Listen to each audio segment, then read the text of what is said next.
இறை இயேசுவில் அன்பார்ந்த இணையதள தோழமைகளை உங்களை இயேசுவின் இனிய நாமத்தில் அன்புடன் வாழ்த்துகின்றேன். நம் ஒரு வருட திருவிவிலிய வாசிப்பு திட்டத்தில் இன்றைக்கு நாள் 58. இன்றைய வாசிப்பதற்கான பகுதி எண்ணிக்கை அதிகாரம் 7, இணைச்சட்டம் அதிகாரம் 7, திருப்பாடல்கள் அதிகாரம் 92. எண்ணிக்கை அதிகாரம் 7.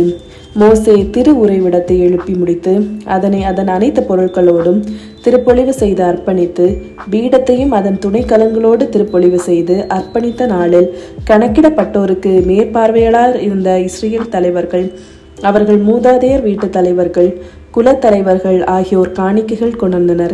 அவர்கள் ஆண்டவர் திருமுன் இரு தலைவர்களுக்கு ஒரு வண்டியும் ஒவ்வொருவருக்கும் ஒரு மாடுமாக ஒரு கூண்டு வண்டிகளையும் 12 மாடுகளையும் திரு உறைவிடத்திற்கு தங்கள் காணிக்கைகளாக கொண்டு வந்தனர். பின் ஆண்டவர் மோசேயிடம் கூறியது, சந்திப்பு கூடார பணியை செய்வதற்கு பயன்படும்படி இவற்றை பெற்றுக்கொள். ஒவ்வொருவரின் பணிக்கும் ஏற்ப இவற்றை லேவியரிடம் ஒப்படைப்பாய். அவ்வாறே மோசே வண்டிகளையும் மாடுகளையும் பெற்று லேவியரிடம் ஒப்படைத்தார். கேர்சோன் புதல்வருக்கு அவரவர் பணிக்கேற்ப 2 வண்டிகளையும் 4 மாடுகளையும் கொடுத்தார். அவர் மெராரி புதல்வருக்கு அவர்கள் பணிக்கேற்ப 4 வண்டிகளையும் 8 மாடுகளையும் கொடுத்தார். இவர்கள் பணிக்குருவாகிய ஆரோனின் மகன் இத்தாமரின் மேற்பார்வையில் இருந்தது. ஆனால் கோகாத்தின் புதல்வருக்கு அவர் ஒன்றும் கொடுக்கவில்லை. ஏனெனில் அவர்கள் தோளில் வைத்து சுமக்க வேண்டிய புனித பொருட்களை கவனிக்கும் பொறுப்பில் இருந்தனர். மேலும் பலிபீடம் திருப்பொழிவு செய்யப்பட்ட நாளில் அதன் அர்ப்பணத்துக்காக தலைவர்களும் காணிக்கைகள் கொண்டு வந்து பலிபீடத்தில் முன்வைத்தனர். ஆண்டவர் மோசேயிடம், நாளுக்கு ஒருவராக தலைவர்கள் தங்கள் காணிக்கைகளை பலிபீட அர்ப்பணத்திற்காக கொண்டு வரட்டும் என்றார். முதல் நாளில் தம் காணிக்கையை கொண்டு வந்தவர் நகசோன். இவர் யூதா குலத்து அம்மினதாபின் மகன். அவரது காணிக்கை தூயக செக்கேலின்படி 1.5 கிலோகிராம் நிறையை உடைய வெள்ளி தட்டு 1, 800 கிராம் நிறையை உடைய வெள்ளி கலம் 1, உணவு படையலுக்காக அவை நிறைய எண்ணெயில் பிசைந்த மிருதுவான மாவிருந்தது. 115 கிராம் நிறையுடைய பொன் பாத்திரம் 1, அது நிறைய தூபம் இருந்தது.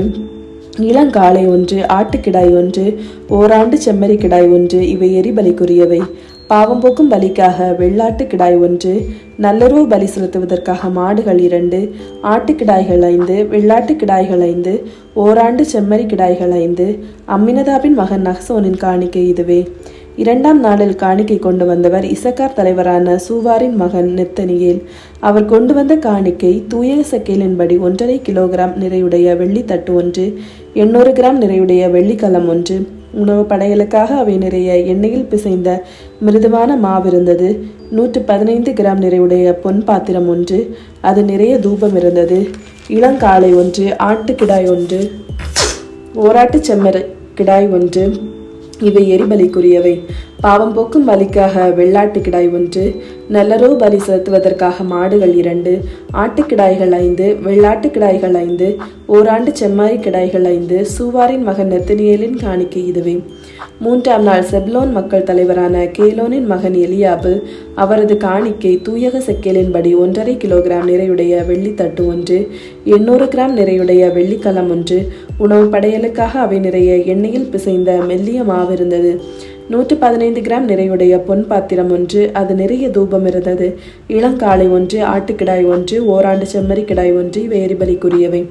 பாவம் போக்கும் பலிக்காக வெள்ளாட்டு கிடாய் 1, நல்லுறவு பலி செலுத்துவதற்காக மாடுகள் 2, ஆட்டுக்கிடாய்கள் 5, வெள்ளாட்டு கிடாய்கள் 5, ஓராண்டு செம்மறி கிடாய்கள் 5. கேலோனின் மகன் எலியாவின் காணிக்கை இதுவே. 4ஆம் நாள் ரூபன் மக்களின் தலைவர் எலிச்சோர். இவர் செதேயூரின் மகன். அவர் காணிக்கை தூயக செக்கேலின்படி 1.5 கிலோகிராம் நிறையுடைய வெள்ளி தட்டு 1, 800 கிராம் நிறையுடைய வெள்ளி கலம் 1, உணவு படையலுக்காக அவை நிறைய எண்ணெயில் பிசைந்த மிருதுவான மாவிருந்தது. 115 கிராம் நிறையுடைய பொன் பாத்திரம் 1, அது நிறைய தூபம் இருந்தது. இளங்காளை 1, ஆட்டுக்கிடாய் 1, ஓராண்டு செம்மாரி கிடாய் 1, இவை எரிபலிக்குரியவை. பாவம் போக்கும் பலிக்காக வெள்ளாட்டு கிடாய் 1, நல்லுறவு பலி செலுத்துவதற்காக மாடுகள் 2, ஆட்டுக்கிடாய்கள் 5, ஓராண்டு செம்மறி கிடாய்கள் 5. செதேயூரின் புதல்வன் எலிச்சோரின் காணிக்கை இதுவே. 5ஆம் நாள் சிமியோன் மக்களின் தலைவர் செலுமியேல். இவர் சுரிசத்தாயின் மகன். அவர் காணிக்கை தூயக செக்கேலின்படி 1.5 கிலோகிராம் நிறையுடைய வெள்ளி தட்டு 1, 800 கிராம் நிறையுடைய வெள்ளிக்கலம் 1, உணவு படையலுக்காக அவை நிறைய எண்ணெயில் பிசைந்த மிருதுவான மாவிருந்தது. 115 கிராம் நிறையுடைய பொன் பாத்திரம் 1, அது நிறைய தூபம் இருந்தது.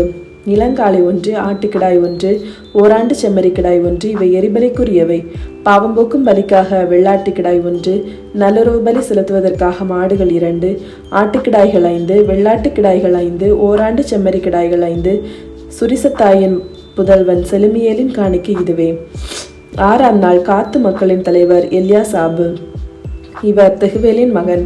அவர் காணிக்கை தூயக செக்கேலின்படி 1.5 கிலோகிராம் நிறையுடைய வெள்ளித்தட்டு ஒன்று, 800 கிராம் நிறையுடைய வெள்ளிக்கலம் ஒன்று, உணவு படையலுக்காக அவை நிறைய எண்ணெயில் பிசைந்த மிருதுவான மாவு இருந்தது. 115 கிராம் நிறையுடைய பொன் பாத்திரம் ஒன்று, அது நிறைய தூபம் இருந்தது. இளங்காளை ஒன்று, ஆட்டுக்கிடாய் ஒன்று, ஓராண்டு செம்மறிக்கிடாய் ஒன்று, இவை எரிபலிக்குரியவை.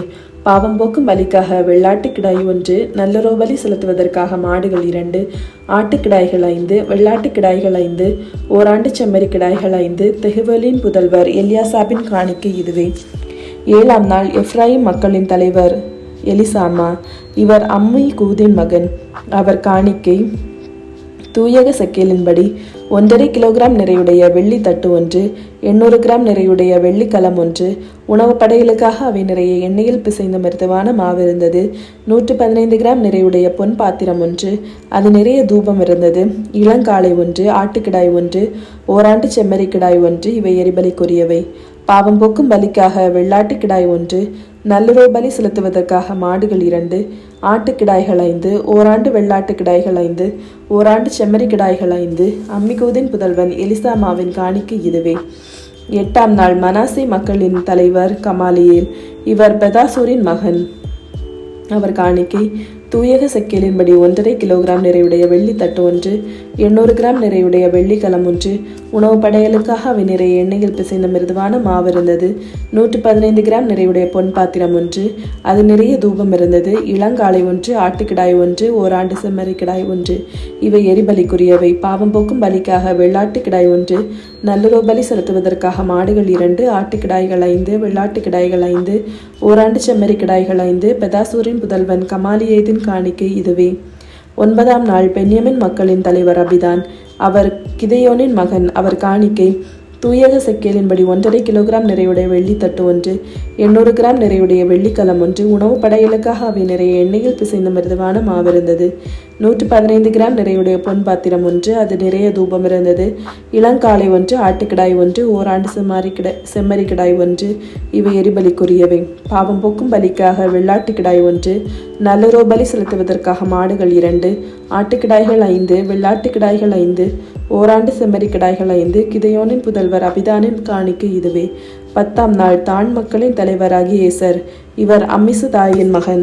அவர் காணிக்கை தூயக செக்கேலின்படி 1.5 கிலோகிராம் நிறையுடைய வெள்ளித்தட்டு ஒன்று, 800 கிராம் நிறையுடைய வெள்ளிக்கலம் ஒன்று, உணவு படையலுக்காக அவை நிறைய எண்ணெயில் பிசைந்த மிருதுவான மாவு இருந்தது.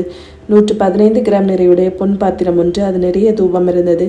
இளங்காளை ஒன்று, ஆட்டுக்கிடாய் ஒன்று, ஓராண்டு செம்மறிக்கிடாய் ஒன்று, இவை எரிபலிக்குரியவை. பாவம் போக்கும் பலிக்காக வெள்ளாட்டுக்கிடாய் ஒன்று, நல்லுறவு பலி செலுத்துவதற்காக மாடுகள் 2, ஆட்டுக்கிடாய்கள் 5, வெள்ளாட்டுக்கிடாய்கள் 5, ஓராண்டு செம்மறிக்கிடாய்கள் 5, அம்மிசதாயின் புதல்வன் அகியேசின் காணிக்கை இதுவே. 11ஆம் நாள் ஆசேர் மக்களின் தலைவர் பகியேல். இவர் ஓக்ரானின் மகன். அவர் காணிக்கை தூயக செக்கேலின்படி 1.5 கிலோகிராம் நிறையுடைய வெள்ளித்தட்டு ஒன்று, 800 கிராம் நிறையுடைய வெள்ளிக்கலம் ஒன்று, உணவு படையலுக்காக அவை நிறைய எண்ணெயில் பிசைந்த மிருதுவான மாவு இருந்தது. 115 கிராம் நிறையுடைய பொன் பாத்திரம் ஒன்று, அது நிறைய தூபம் இருந்தது. இளங்காளை ஒன்று, ஆட்டுக்கிடாய் ஒன்று, ஓராண்டு செம்மறிக்கிடாய் ஒன்று, இவை எரிபலிக்குரியவை. பாவம் போக்கும் பலிக்காக வெள்ளாட்டுக்கிடாய் ஒன்று, நல்லுறவு பலி செலுத்துவதற்காக மாடுகள் 2, ஆட்டுக்கிடாய்கள் 5, வெள்ளாட்டுக்கிடாய்கள் 5, ஓராண்டு செம்மறிக்கிடாய்கள் 5, ஓக்ரானின் மகன் பரியேலின் காணிக்கை இதுவே. 12ஆம் நாள் நப்தலின் மக்களின் தலைவர் அகிரா.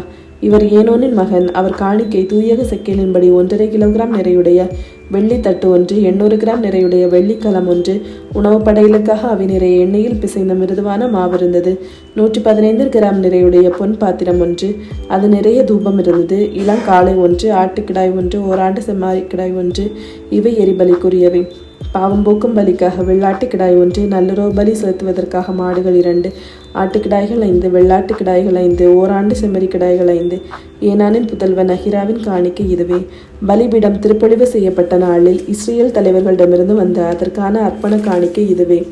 வெள்ளி தட்டுகள் 12, வெள்ளிக்கலங்கள் 12, பொன் பாத்திரங்கள் 12, தூயக செக்கலின்படி வெள்ளித்தட்டின் நிறை 1.5 கிலோகிராம், வெள்ளி கலத்தின் நிறை 800 கிராம் ஆக தூயக செக்கலின்படி அனைத்து வெள்ளி பாத்திரங்களின் நிறை 27 கிலோ 600 கிராம்.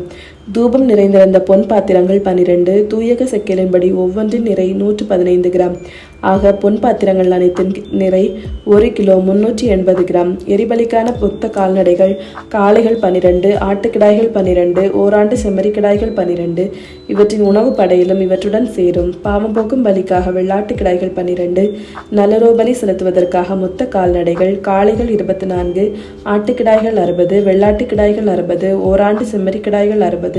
பலிபீடம் திருப்பொழிவு செய்யப்பட்ட பின் அதன் அர்ப்பண காணிக்கை இதுவே. ஆண்டவருடன் பேசும்படி மோசே சந்திப்பு கூடாரத்தினுள் சென்றார். இரு கெருபுகளிடையே உடன்படிக்கை பேழையின் மேலிருந்த இரக்கத்தின் அரியணையிலிருந்து பேசிய குரலை அவர் கேட்டார். ஆண்டவர் அவருடன் பேசினார். இணைச்சட்டம் அதிகாரம் 7. நீ உரிமையாக்கி கொள்ளப் போகும் நாட்டில் உன் கடவுளாகிய ஆண்டவர் உன்னை புக செய்து உன்னை விட வலிமையிலும் எண்ணிக்கையிலும் மிகுந்த மக்களாகிய இத்தியர், கிர்காசியர், எமோரியர், கானானியர், பெரிசியர், இவ்வியர், எபூசியர் என்னும் 7 மக்களினங்களையும் உன் கண் முன்னே விரட்டியடித்து உன் கடவுளாகிய ஆண்டவர் அவர்களை உன்னிடம் கையளிக்கும் போது நீ அவர்களை முறியடித்து முற்றிலும் அழிப்பாய். அவர்களோடு உடன்படிக்கை செய்து கொள்ளவோ அவர்களுக்கு இறங்கவோ வேண்டாம். நீ அவர்களோடு திருமண ஒப்பந்தம் செய்து கொள்ளாதே. உன் மகளை அவர்கள் மகனுக்கு கொடுக்காதே. உன் மகனுக்கு அவர்கள் மகளை கொள்ளாதே.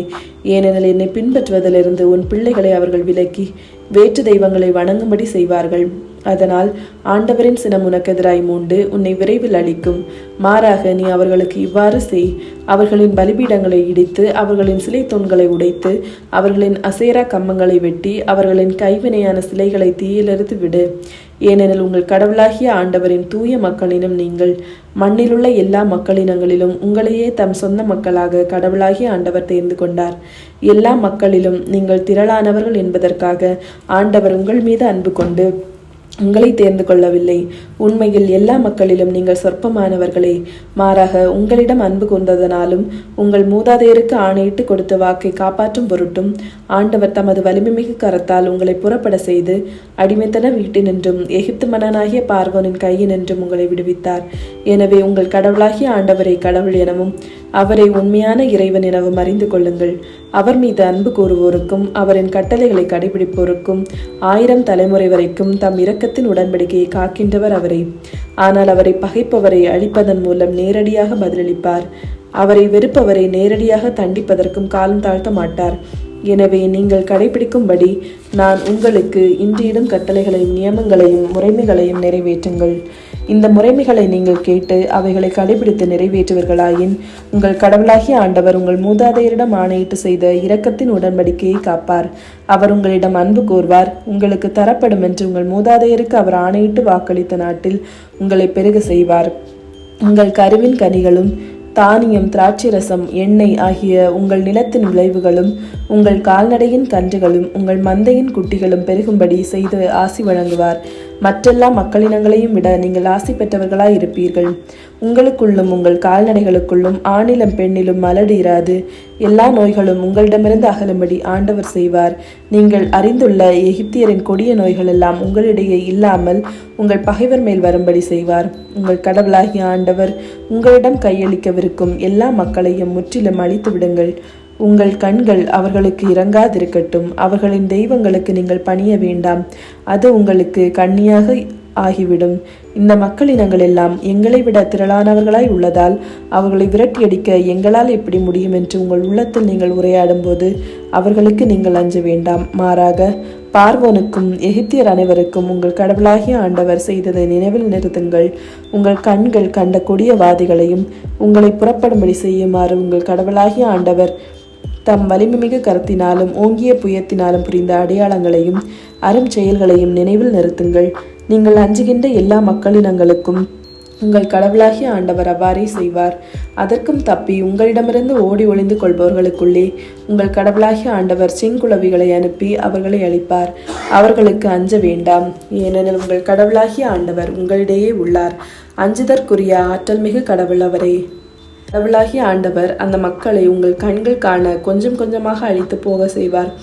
உடனடியாக அவர்களை அழித்துவிட வேண்டாம். அப்படி செய்தால் உங்களிடையே காட்டு விலங்குகள் பெருகிவிடும். உங்கள் கடவுளாகிய ஆண்டவர் அவர்களை உங்களிடம் கையளிப்பார். அவர்கள் அழிந்து போக மட்டும் அவர்களை பெரிதாக கலங்கடிப்பார். அவர்களின் மன்னர்களையும் உங்களிடம் கையளிப்பார். அவர்களது பெயர் மண்ணினின்று மறைந்து போக செய்யுங்கள். நீங்கள் அவர்களை முற்றிலும் அழிக்கும் வரை எந்த மனிதரும் உங்களுக்கு எதிராக நிற்க முடியாது. கைவினையான அவர்களின் தெய்வ சிலைகளை தீயில் எரித்து விடுங்கள். அவைகளின் மேலுள்ள வெள்ளியையோ தங்கத்தையோ நீங்கள் விரும்பவோ உங்களுக்காக எடுக்கவோ வேண்டாம். ஏனெனில் அவை உங்களுக்கு கண்ணியாகி ஆகிவிடும். அவை உங்கள் கடவுளாகிய ஆண்டவருக்கு அருவருப்பானவை. அவைகளைப் போல சாபத்துக்கு உள்ளாகாதபடி அருவருப்பான எதையும் உங்கள் வீட்டுக்கு கொண்டு வராதிருங்கள். அவைகளை முற்றிலும் அருவருக்க வேண்டும், ஏனெனில் அவை சாபத்துக்கு உள்ளானவை. திருப்பாடல்கள் அதிகாரம் 92. ஆண்டவருக்கு நன்றி உரைப்பது நன்று. உன்னதரை உமது பெயரை பொழுது பாடுவது நன்று. காலையில் உமது பேரன்மையும் இரவில் உமது வாக்கு பெறலாமையும் 10 நரம்பு வீணையோடும் தம்புரு சுரமண்டல இசையோடும் எடுத்துரைப்பது நன்று. ஏனெனில் ஆண்டவரை வியத்தகு செயல்களால் என்னை மகிழ்வித்தீர். வலிமைமிகு செயல்களை குறித்து நான் மகிழ்ந்து பாடுவேன். ஆண்டவரே, செயல்கள் எத்துணை மேன்மையானவை. எண்ணங்கள் எத்துணை ஆழமானவை. அறிவிலிகள் அறியாதது, மூடர் உணராததும் இதுவே. புல்லார் புல்லை போன்று செழித்து வளரலாம். தீமை செய்வோர் அனைவரும் பூத்து குலுங்கலாம். ஆனால் அவர்கள் என்றும் அழிவுக்கு உரியவரே. நீரோ ஆண்டவரே என்றுமே உயர்ந்தவர். ஏனெனில் ஆண்டவரே, எதிரிகள் எதிரிகள் அழிவது திண்ணம். தீமை செய்வோர் அனைவரும் சிதறொண்டு போவர். காட்டெருமைக்கு நிகரான வலிமையை எனக்கு அளித்தீர். புது எண்ணெயை என்மேல் பொழிந்தீர். என் எதிரிகளின் வீழ்ச்சியை நான் கண்ணார கண்டேன். எனக்கு எதிரான பொல்லாருக்கு நேரிட்டதை நான் காதார கேட்டேன். நேர்மையாளர் பேரிச்சி மரமென செழி தொங்குவர். லெபனோனின் கேத்திர மரமென தலைத்து வளர்வர். ஆண்டவரின் இல்லத்தில் நடப்பட்டோர் நம் கடவுளின் கோவில் முற்றங்களில் செழி தொங்குவர். அவர்கள் முதிர் வயதிலும் கனி தருவர். என்னும் செழுமையும் பசுமையுமாயிருப்பர். ஆண்டவர் நேர்மை உள்ளவர். அவரே என் பாறை, அவரிடம் அநீதி ஏதுமில்லை என்று அறிவிப்பர்.